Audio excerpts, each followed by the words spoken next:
기가 공기 중에 포화가 되고 안 되고, 그다음에 그 습도에 대해서 공부를 했어요. 이번 시간에는 이제 실제적으로 하늘에 날씨 현상이 일어나는 것 중에서 우리는 맑은 날에는 관심이 많지만 실제로 가장 불편한 건 비가 오는 경우죠. 비는 맑은 날 안 내려요. 구름이 낀 날 내려요. 그래서 구름이 어떻게 만들어지는지를 알아볼 거예요.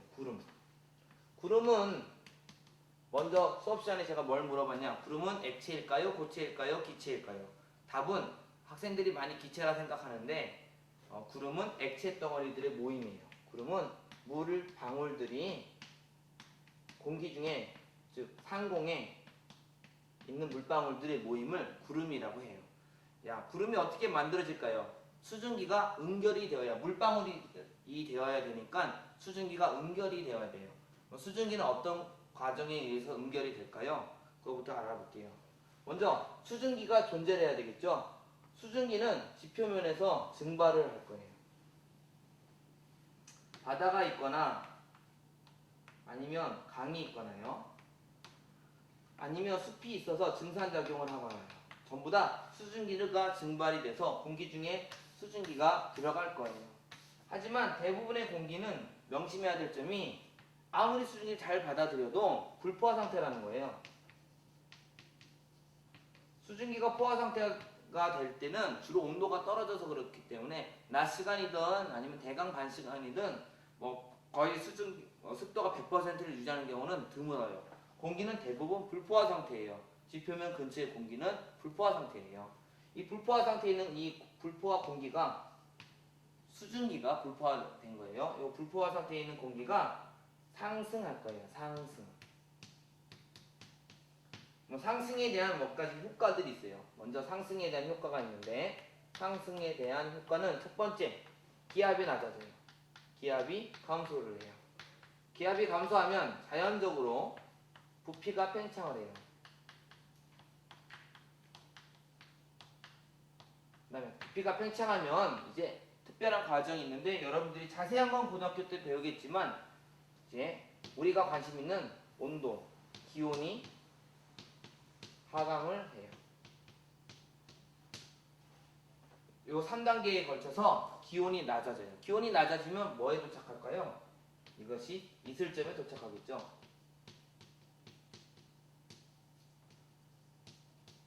부피가 팽창해서 기온이 하강하는 것은 여러분들이 고등학교 올라가면 뭐라고 배우냐? 단열 과정이라고 배워요. 단열 과정. 상당히 복잡한 연력학적인 그런 열에 대한 움직임적으로 배우지만 여러분들 중학교 3학년에서는 단열 과정이라고 알아도 공부 잘하는 애들이 외우면 돼요. 나머지는 그냥 부피가 팽창해서 기온이 낮아진다 알면 돼요. 그런데 기압이 작아지면 부피가 팽창한다. 이거는 배웠어요.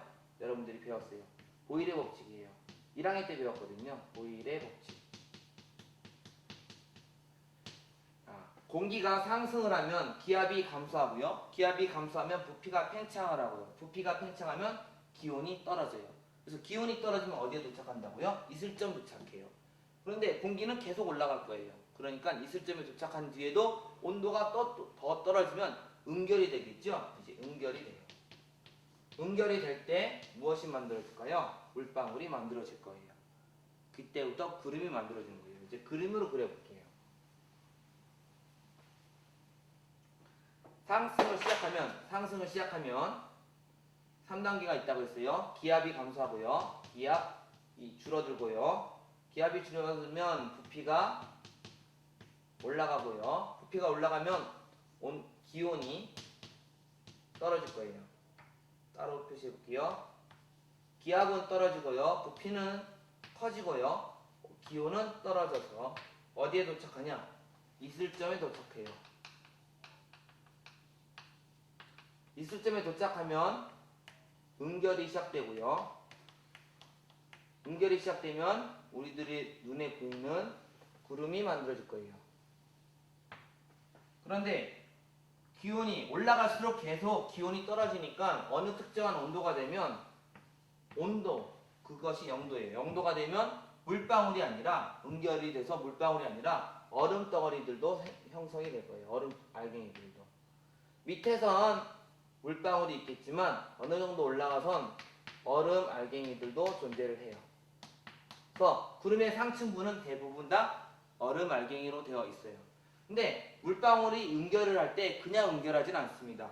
여러분들이 찬물을 놓고 그 주변 찬물을 놓은 컵 주변에 물방울이 생기는 거 알 수 있듯이 이 응결이 될 때는 반드시 하나 더 필요한데, 응결이 되기 위해선 응결핵이 존재해야 돼요.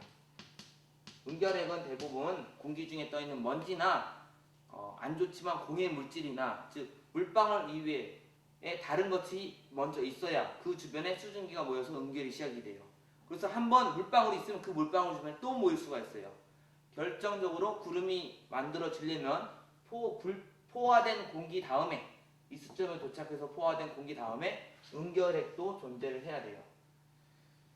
그러면 이제 살펴보면 공기가 상승해야 된다고 했어요. 공기가 상승하려면 어떤 조건들이 필요하냐?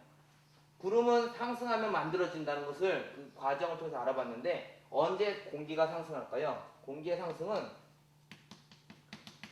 그것에 네 가지 경우가 있어요. 1번 가열이에요. 가열. 모두 다 가열되는 게 아니라 어느 특정한 부분이 가열되는 경우. 그래서 첫 번째 그림 보면 주변에 바다가 있고 무인도가 있어요. 무인도가 있는데 무인도는 육지예요. 육지는 따뜻하죠? 육지는 따뜻하니까 공기가 상승할 거예요. 두 번째 그림, 그 밑에 그림 보면 공기가 모여드는 경우예요. 공기가 모여들 때도 생각을 해보십시다. 공기가 이쪽에서 오고 이쪽에서 오고 사방에서 다 모여들어요. 공기가 모여드는데, 모여든 공기가 땅 속으로 들어갈 수는 없으니까 위로 올라가겠죠. 그럼 이때 올라가니까 다시 공기가 구름을 만들 거예요. 그래서 공기가 모여드는 경우. 세 번째 그림은 128페이지 세 번째 하는 거예요. 세 번째 그림은 산을 타고 올라가는 경우예요. 이렇게 공기가 바람 전체적으로 쭉 이렇게 오다가 산을 만났으면 이 공기가 산을 뚫고는 못 가죠. 이렇게 올라갈 거라고요. 올라가면 다시 추워지니까. 산을 만나는 경우. 네 번째는 이제 여러분들이 날씨 현상과 관련되어서 또 배울 건데, 바로 따뜻한 공기가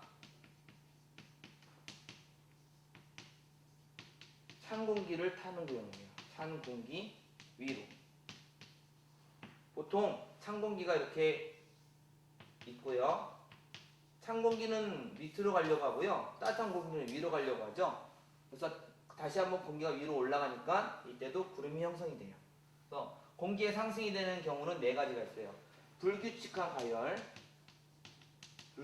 가열로 공기가 상승하는 경우. 두 번째, 공기가 모여서 상승하는 경우. 전부 다 상승이에요. 세 번째, 산을 만나는 경우요. 이때도 상승을 할 거고요. 따뜻한 공기가 찬 공기 위로 상승을 하는 경우고요. 이렇게 해서 구름이, 그러니까 공기가 모여지고, 공기가 모여지면 아까 전에 설명했던 과정대로 올라가면 기압 감소, 부피 팽창, 기온하가 이슬점 도착. 더 올라가면 이제부터 응결이 활발하게 되고, 응결이 되려면 응결이 필요하다까지 연결을 하시면 돼요. 구름의 종류가 있어요. 구름은 여러분들이 중학교 과정에서 두 가지 구름이 있어요. 어떤 구름이냐? 딱 봐서 뭉게구름이라고 하는 이렇게 높이 발달하는, 구름이 높이 발달하는 이런 구름들이 있는데, 우리는 이런 구름을 저군형 구름이라고 해요. 저군형 구름. 이름은 되게 많아요. 뭉게구름, 양털구름 많지만, 여러분들은 이제 저군형 구름에서 수직 발달 구름이에요. 주로 수직 발달 구름. 그 다음에 어떤 구름들은 이렇게 옆으로 퍼져 있어요. 옆으로 쫙 퍼져 있어요. 뭉게 같은 것도 잘 안 나타나요. 그냥 쫙쫙 퍼져 있어요. 이런 구름을 우리는 층운형 구름이라고 해요. 층운형 구름.